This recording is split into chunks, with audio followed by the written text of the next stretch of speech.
So right now I'll show you the easiest way to convert any 1080p video into 4K on your iPhone. First of all, you have to install the CapCut app in your iPhone. To get the CapCut app, go to your App Store and simply search for CapCut. All you have to need, install the CapCut video editor app on your iPhone. Now let's go to Photos app. Let's open a video.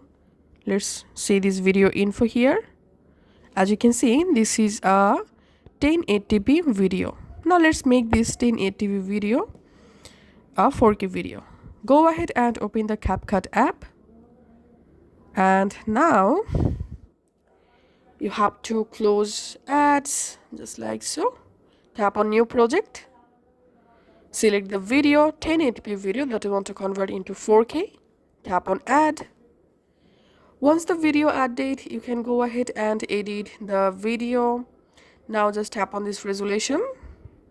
Here, resolution, select 4K. Frame rate, you can change frame rate. Code rate, Mbps, you can change it from here. Now just tap on export.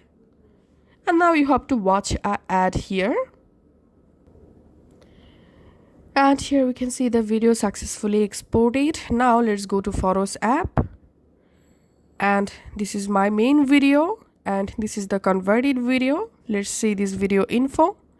And here, as you can see, the video successfully converted into 4K video. So that's how we can actually do it. Thanks for watching.